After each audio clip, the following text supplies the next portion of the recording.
Добро вечер, го следите централниот дневник на регионалната К1 со настаните од регионот, Македонија и светот. Одиме веднаш по кратките најави. Останете со нас. Прекинато судењето на Тони Станоев, бранителот бара изземање на судскиот совет. Груевски, значително подобрената бизнис клима ќе продолжи да се надградува.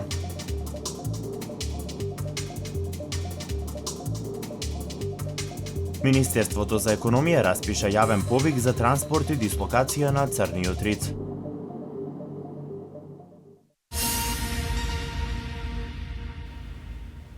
Значајно подобрената бизнис клима ќе продолжи да се надградува. Големи компании од светот ќе продолжат да доаѓаат и да отвораат нови фабрики и работни места.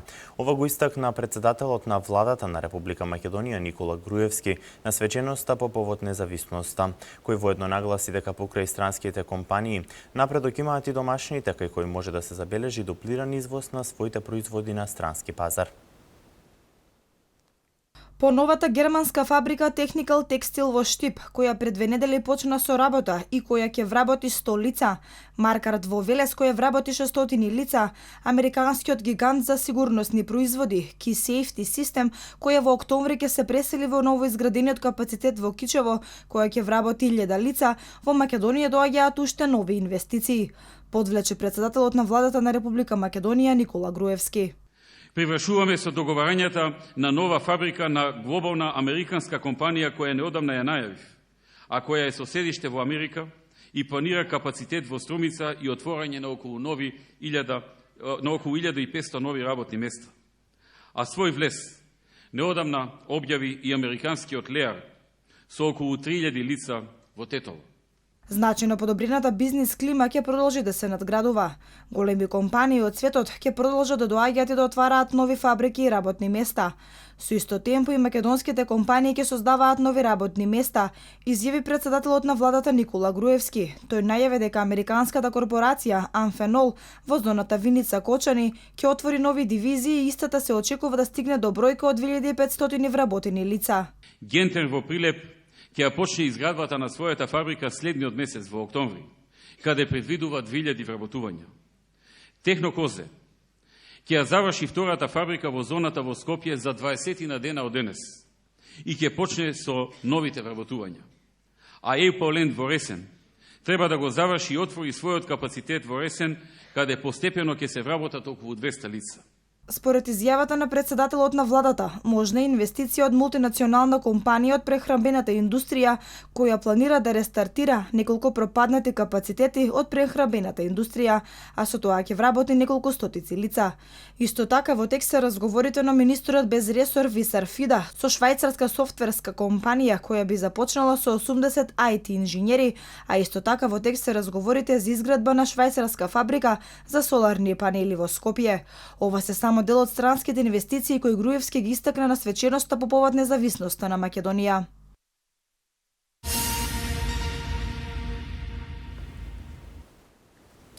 Петнаесети септември е крајниот рок за аплицирање за користење на средства од ИПАРД програмата, со финансиска поддршка во висина од 50% од реализираните трошоци за инвестиција. Земјоделците ќе го зголемат квалитетот во производството, а истовремено ќе го поттикнат и руралниот развој.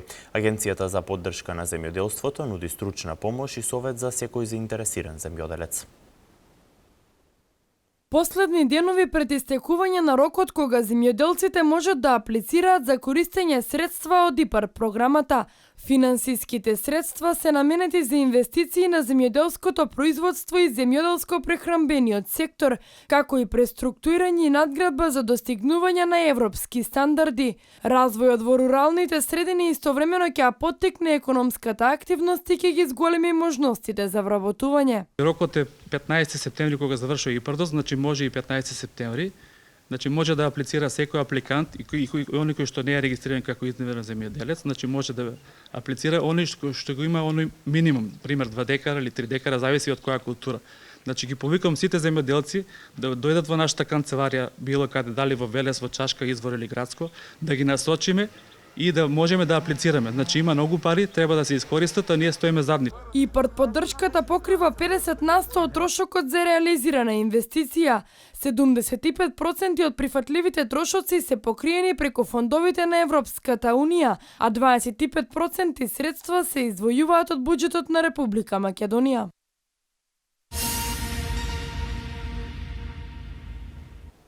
Владата денеска исплати субвенции за овчо, кравјо и козјо млеко во висина од износ од 37,4 милиони денари. Средствата се исплатени на сметките на 1791 сточар.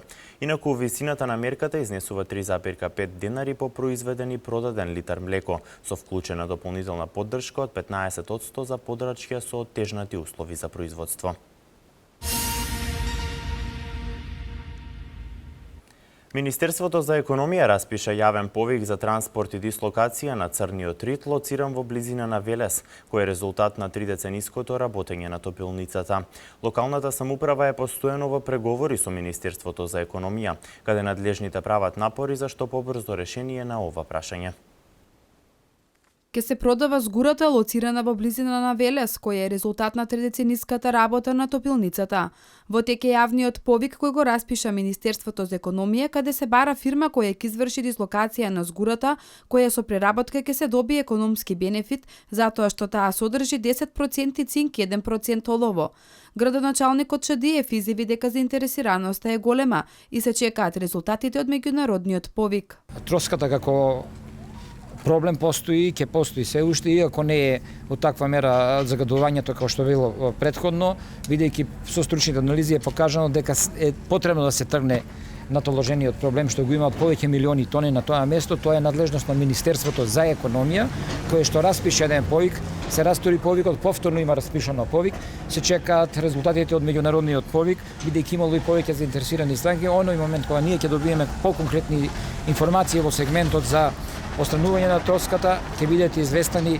Локалната самоуправа е во преговори со Министерството за економија, каде надлежните прават притисоци во институциите за што побрзо решение на ова прашање. Наша заинтересираност и наша настојчивост е од страна на пратениците пред се, они се директно во Скопје, нонстоп преговараме со Министерството за економија, претходно беше Министерството за животна средина, сега е таму префрлен проблемот. Вршиме еден вид, континуирани притисоци да го решиме овој горлив проблем еднаш за секогаш во нашиот град. Според Feasibility студијата која е изработена со поддршка од Европската Унија, се проценува дека почвата во Велес и околината е загадена на површина од 7 квадратни километри, со присуство на кадмиум, олово и цинк. Загаденоста е зголемена 2,5 пати над стандардите и 1,5 пат над бројките кои покажуваат интервентни вредности по кои мора нешто итно да се превземе.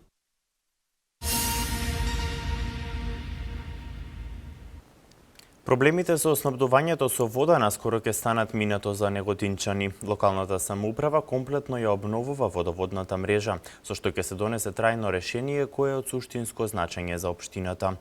Со реконструкција на 10 водоводни линии и изградба на нов резервоар ќе се реши деценискиот проблем со водоснабдувањето. Ние паралелно работевме на повеќе проекти, значи веќе дел од водоводната мрежа ја заменивме на потекот од винарската визба по Вардарие до Дуброво во должина 2,5 километри. Исто така проектот за регулација на притисокот е во завршна фаза и веќе даде огромни резултати само во текот на жешките летни денови, каде што температурата беше над 35 степени, имавме одредени проблеми, но тоа ќе го надокнадиме со комплетна реконструкција на водоводната мрежа. Тоа е проект од Светска банка, аплициравме и веќе во завршна фаза, каде што треба само уште да се избере најповолен понудувач и да биде воведен во работа, и тоа ќе биде за многу краток период и целата водоводна мрежа во општина Неготино ќе биде реконструирана, односно заменета. Со тоа ќе ги намалиме загубите на вода на минимум и со регулацијата на притисокот во следниот период нема да имаме рестрикции на вода.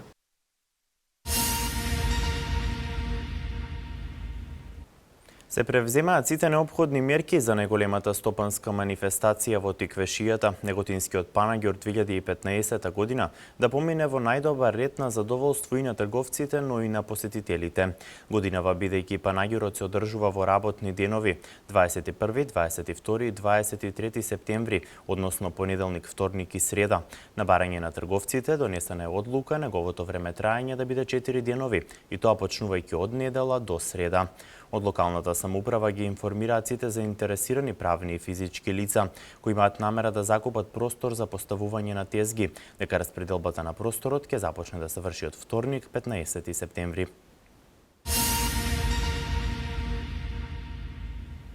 На трикратниот убиец од Кавадарци му се судеше денеска во Велес. На обновената главна расправа тој го призна делото, но судскиот совет одлучи оваа негова изјава да не биде дел од списите на предметот. Ова беше причина бранителот на обвинетиот да побара изземање на судскиот совет. За семејството на убиените Илија, Билјана и Снежана, ова е обид за одолговлекување на судскиот процес. Почна и брзо заврши денешното рочиште на судскиот процес во кој на кавадарчанецот Тони Станоев му се суди за убиство на родителите и сестрата на сопругата. Тој во главниот процес кој поради промена на судскиот совет почна однова, го призна делото, но истакна дека убиствата не ги сторил со умисла. Токму оваа изјава судот не ја прифати и тоа беше причина бранителот на обвинетиот да побара изземање на судскиот совет. Доколку се смета непризнавањето на умислата, дека во момент тоа го сторил, дека не го планирал тоа е правно прашање. Не е прашање кое што треба да биде во основ на неговото признание за вината за трите кривични дела. Оштетените семејства на убиените Илија, Билјана и Снежана сметаат дека обвинетиот и неговиот бранител свесно ја долговлекуваат постапката. Очигледно дека бранителот на обвинетиот сакат не да добие во време, него не верува и во самиот суд. А уште повеќе смета дека делото, сите три кривични дела, убиства, кои ги извршува обвинетиот, не знам која е целта да нема верба во овој судски совет. На 28 месецов е закажано следното рочиште. Дали сегашниот судски совет или судски совет во нов состав ќе му суди на обвинетиот трикратен убиец, зависи од одлуката на председателот на основниот суд Велес.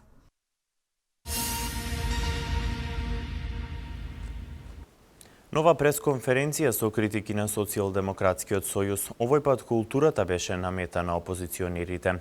Во своето излагање бараат одговор зошто Народниот музеј во Велес ја испушти шансата да стане национален. Прашуваат зошто меѓународните манифестации како Папрадишки мајстори и фестивалот на античка драма Стоби се централизирани во градот и не се одржуваат по традиција во селото Папрадиште, односно археолошкиот локалитет Стоби. Велешкиот музеј ја изгуби можноста да стане национален музеј и со тоа да ја добие можноста да формира конзерваторски центар и како повеќето други музеи во Македонија да има поголеми надлежности и за тоа да се грижи за културното наследство на Велес и Велешко, за жал, ја испуштивме таа можност. Пред неколку години сликарско-копаничарската колонија Папрадишки мајстори, која според името и традицијата треба да се одржува во селото Папрадиште, ја донесовте во Велес. Истото оваа година го направивте и со фестивалот на античка драма Стоби. Наместо во археолошкиот локалитет Стоби, сега го одржувате во Велешкиот театар. Вашите изговори дека не можевте да го реализирате во Стоби поради големиот број на нови археолошки истражувања. Тогаш јавно ве прашуваме, зарем до сега немаше археолошки ископувања во Стоби?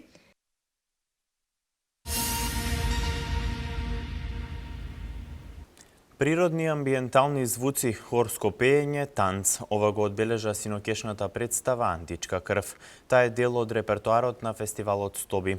Представата ја одигра грчката танцова театарска група Роез во режија на Софија Спиратау. На 13 септември е следната представа на годинешното издание на Античкиот фестивал. Електра од Софокле во режија на Леард Васили. Античка крв, представа за врската меѓу жените и моќта, љубовта, смртта, времето, сегашноста и тоа по смртта. Синоќа беше представена пред велешката публика како втора представа од вкупно 7. Текстот во драмата ги искажува античкиот и примитивниот патос, прикажани преку женските ликови Електра, Клитемнестра, Касандра и Хејуба. Како резултат на соработката помеѓу Стоби и фестивалот во Преспа, представата Античка крв се најде на сцената на театарот Јордан Хаджи Константинов Джинот. Веќе помина 26 години од постоењето на Преспа фестивалот во грчкиот дел и благодарни сме што годинава имавме можност да настапиме на фестивалот Стоби, да оствариме соработка со струшенијето Стоби во рамките на проектот насловен како New Преспа фестивал. Структурата на драмата е составена од монолози кои произлегуваат од античките грчки трагедии. Монолозите во представата се испрекинати со серија од хорски и филозофски оди. Содржани се и природни амбиентални звуци, хорско пеење, танц кој одбележува автентичноста на режисерот Софија Спиратау од грчката танцова театарска група Роес. Данас е навистина големо задоволство и голема чест што вечерва ќе можеме да изведеме нашата представа во рамките на вашиот фестивал во оваа нова и навистина прекрасна театарска зала. Исто така ќе ни биде многу драго да ве видиме на нашиот фестивал во Чилина, кога ќе подготвите и представите вашата представа. 8 актери играат во представата. Сцената беше исполнета со земјена прашина, камења и 2 антички гроба во кои ликовите се превиткуваат за да се жалат. Музиката на Античка крв е дело на познатиот грчки композитор Ставрос Захаркос. Следно што влюбениците во античкиот театар ќе имаат можност да видат е гостувањето на албанскиот театар со представата Електра од Софокле во режија на Лиарад Васили.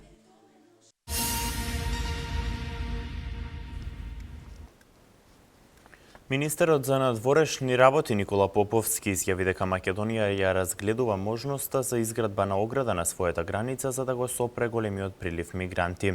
Македонија може да смета на поддршката од Германија. Вестите од Македонија. Пред стотина представници на дипломатскиот кор, германски политичари, пријатели на Македонија и представници на македонската диаспора, Урсула Гроден Граних порача дека Македонија може да смета на искрено пријателство и поддршка од Германија во остварување на своите цели, членство во Европската унија и НАТО. И благодариме на Македонија за незиниот конструктивен пристап и помошта која што ја дава на Европа во решавање на кризните ситуации со кои што се соочуваме, порача вчера во Берлин германската пратеничка во Федералниот парламент Урсула Гроден Граних, која се обрати на приемот организиран од амбасадата на Република Македонија по повод денот на македонската независност 8 септември. Амбасадорот на Република Македонија во Германија, Сашо Марковски, пред гостите порача дека една од целите е Македонија да стане рамноправна членка на Европската унија. Тој потенцираше дека сите напори на земјата се насочени кон спроведување реформи согласно очекувањето на македонските граѓани и стандардите на ЕУ. Македонскиот амбасадор пред присутните изјави дека признанието за направените реформи, кое цела деценија доаѓа од Европската унија, треба да биде проследено со конкретен датум за преговори.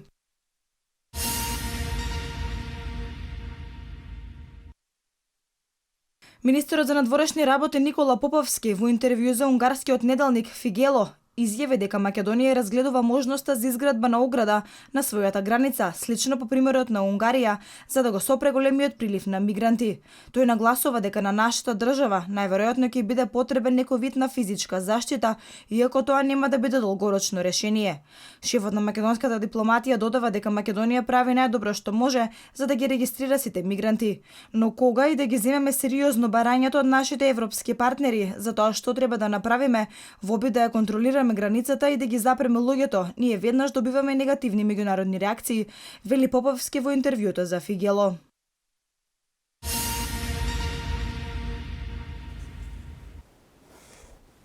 Соединетите Американски држави денеска одбележуваат 14 години од терористичките напади.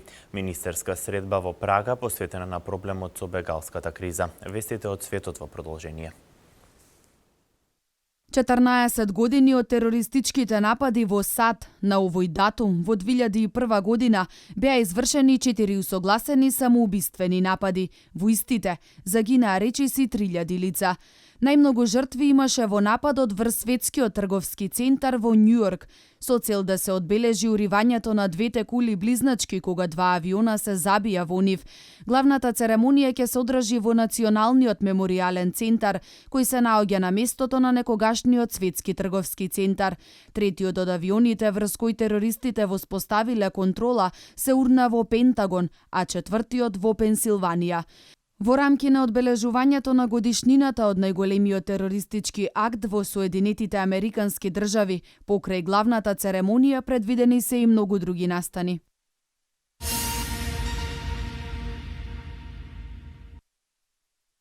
Шефовете на дипломатиите на Чешка, Германија, Луксембург, Полска, Словачка и Унгарија денеска во Прага ќе одржат средба со цел изнаоѓање на решение за бегалската криза. На средбата членките на Европската Унија треба да постигнат подобро меѓусебно разбирање во услови кога имаат различни ставови и начини за справување со напливот на мигрантите во Европа, информираат од Министерството за надворешни работи на Чешка. Најголеми противници на политиката за распределба на бегалците низ европските држави, на начин каков што предлага Еврокомисијата, се источноевропските земји. 160.000 бегалци во моментов се наоѓаат во Италија, Грција и Унгарија. Планот на Европската комисија за нивна распределба меѓу сите земји членки на Европската Унија со големо мнозинство беше поддржан од членовите на Европскиот парламент.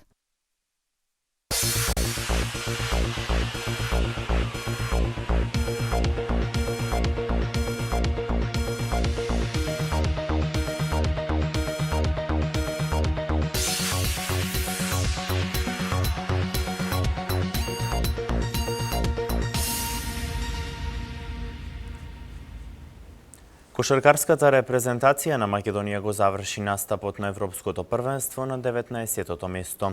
СЕХА одреди нов термин за надпреварот Вардар Загреб. Владо Илиевски се прости од репрезентативниот тим. Со една победа и 4 порази, кошаркарската репрезентација на Македонија го заврши настапот на Европското првенство на 19-тото место. Покрај Македонија, шампионатот заврши уште за 7 селекции. Како што објави ФИБА на својата интернет страница, пред Македонија се наоѓаат Русија и Германија, а зад нас се пласирани репрезентациите на Естонија, Холандија, Украина и Босна и Херцеговина. Единствено Исланд остана без триумф. Денеска на првенството е слободен ден, а утре во осмина финалето ќе играат Летонија, Словенија, Грција, Белгија, Шпанија, Полска и Франција, Турција. Осмина финалните дуели помеѓу Хрватска, Чешка, Србија, Финска, Израел, Италија и Литванија, Грузија ќе се играат во недела.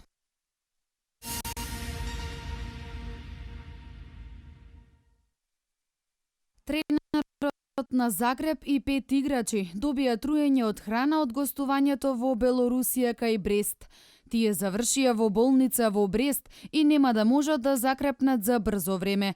Поради тоа, дерби надпреварот помеѓу Загреб и Вардар во рамките од СЕХА лигата, кој требаше да се одигра во сабота, беше одложен. Новиот термин за надпреварот кој го одреди СЕХА е на 19 октомври со почеток во 17:30 часот.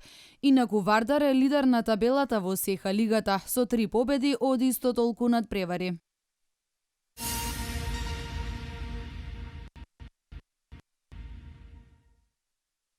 Македонскиот капитен Владо Илиевски по поразот од Словенија се повлече од црвено-жолтиот дрес. Тој во својата кариера допринесе многу за македонската кошарка. Секогаш беше пример како се бранат боите на државата и даваше се од себе во надпреварите. И на вчерашниот дуел со Словенија, токму Илиевски со 15 постигнати поени беше наефикасен во нашиот тим. По завршувањето на надпреварот, Илиевски упати честитки за словеничкиот тим и изјави дека е горд што бил дел од селекцијата во Хрватска. И покрај тоа што овој надпревар беше последниот за него, тој потенцираше дека секогаш ќе биде тука за македонската кошарка. Со солзи во очите, искусниот македонски кошаркар се прости од репрезентативниот тим.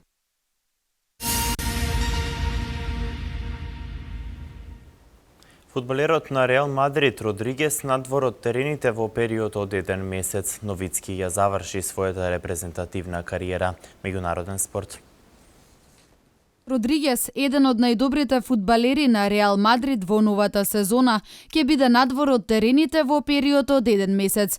Имено во надпреварот против Перу, Родригес заработи тежок удар во мускулот. По деталните прегледи и анализи, констатирано е дека тој има повреда на бутниот мускул поради што ќе мора да одмара. Доколку фудбалерот не успее да закрепне навреме, Реал Мадрид двете тешки гостувања против Атлетик Билбао и Атлетико Мадрид на крајот од септември и почетокот на октомври ќе мора да ги одигра без него.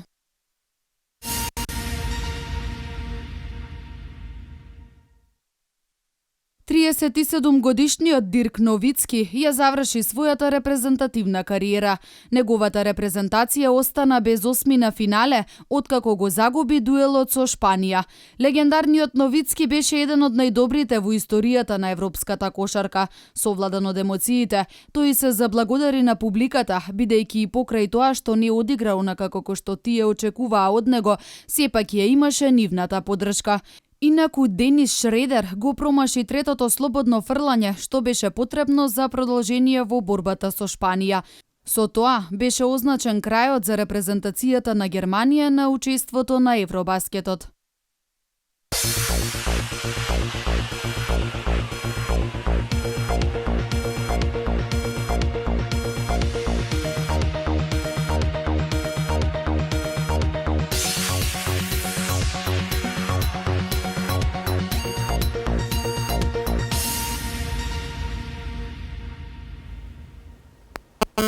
Времето денеска облачно со повремени врнежи од дожд. Какво време не очекува овој викенд, дознаваме од деталната временска прогноза.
Благодарам на вниманието, почитувани. Пријатна вечер со програмата на К1.